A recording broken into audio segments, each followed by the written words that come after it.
All right, we got a special teams coordinator, Justin Lustig. Please raise your hand and we'll get a mic to you. We'll start with Greg Pickle and then Daniel. Hey, Coach, how are you? I'm doing great. You have Zion Tracy, obviously, back, a guy that finished the year's punt returner for you, but I imagine there's competition there. So how do you see that playing out, and who are some of the guys you are looking at there at this point of camp? Well, the first thing I would say is, like, I remember sitting up here last summer and you know, not having a ton of answers for you. We've got a lot of answers right now, and it's a really good problem to have. We've got a deep room there. Obviously, Zion, really first time doing it. I thought he progressed really well and still expect big things from him.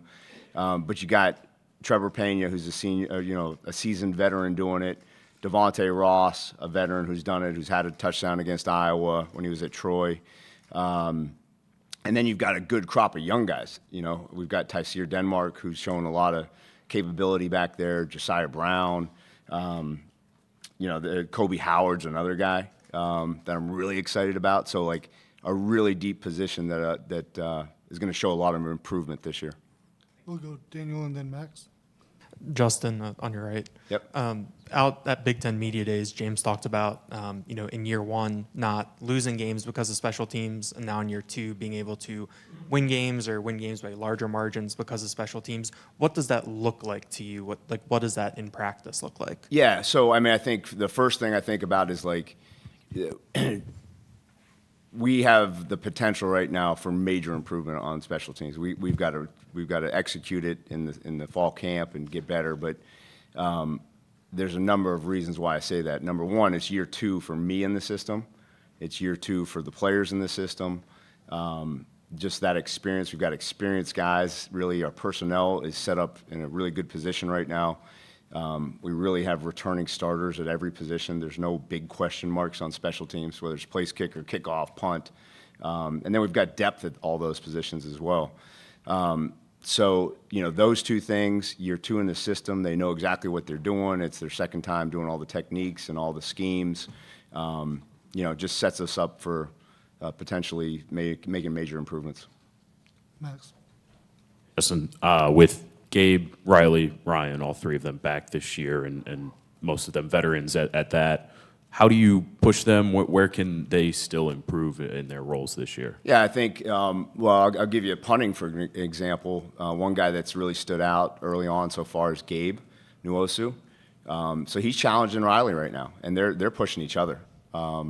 Matthew Parker's having a good camp, and he's pushing Barker. So we've got good depth. And those guys have still got to earn their positions, and I'm excited about them, and they have bright futures, the returners, but there's good depth at all the positions. Tyler. Thank you. So freshmen, so much time that the path toward playing time runs through your unit and then maybe ends up in defense or offense. Anyone you're willing to kind of publicly discuss based on your observations from spring and into fall camp, that freshmen who have made a strong impression on you, and that's an area of like their arsenal this year? Yeah, I think I'm still kind of figuring that out right now. The one name that stands out right now is Darius Dixon. He's a guy that's just showing up. Now we're really deep at corner, so there's a lot of decisions to make down the road. In terms of red shirts and how much he's going to play. But he's a guy that's going to potentially have a chance to get on the field early on special teams. Any other questions for Coach? Greg?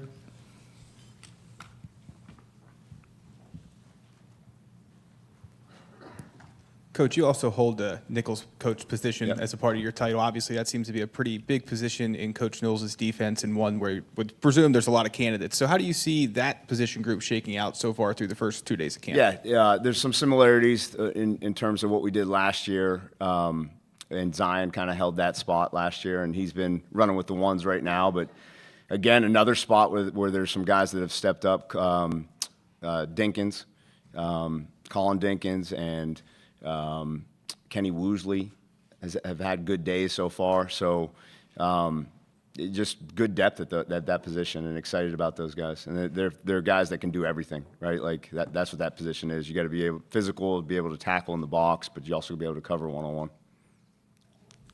Tyler. going to go the same route as Greg and your other occupation, obviously, outside linebackers, you do the work there. What does Tony Rojas look like comparatively to maybe what he was dealing with some issues last year? And any early feedback on what Kari Jackson has been able to accomplish, since he's a guy who was kind of out of sight, out of mind for us as well? Yeah, I think, well, first off with Tony's in A form right now, and he's in great shape. He's looked great through the first 2 practices, so we're excited about him. And he's just gotten better, and hasn't taken a step back at all. Kari's still working hard and learning the system, and there's some growth there still, but potentially a guy that could help us on special teams too, for sure. Time for 2 more, Zach and then Allie. Hey, Coach. Thanks for the time. Kick returner. Do you still plan on, because Nicholas Singleton and Katron Allen are so heavily involved in the offense, do you kind of roll the risk that, hey, they're so valuable in special teams that, we're still going to utilize them there? Or do you have confidence now in Quentin Martin, Corey Smith, Cam Wallace, anybody else? Yeah, I think it's those are game time or game week decisions and game planning decisions. You feel like there's a weakness potentially in the opponent's kickoff coverage, or more probably importantly, the kickoff guys not putting it through the back of the end zone every single time. If we feel like we can really take advantage of a weakness, you're going to see Nick still back there. But certainly I'm confident in Quentin Martin, Corey Smith are 2 guys that we're expecting to be back there as well. Allie. Hey, Coach, over here on the left. Yep. Can you help us peel back the curtain on Jim Knowles, what it's been like since he's been here in the spring, learning to install this defense, and really what he's like in these meetings? Yeah. In my career, so when I got here, I had been coaching on offense for almost 15 years, and I hadn't been on defense. So I'd coached the receivers and the tight ends and the running backs, so getting on defense was a little bit new again for me last year. And, the difference between last year and this year has been dramatic in terms of just different. And but Coach Knowles is detailed. He's so detailed. He's smart. He's intelligent. He's a great teacher. I've learned a lot working with him, and excited about being a part of his system. All right, thanks, Coach. Yep. Thanks, guys.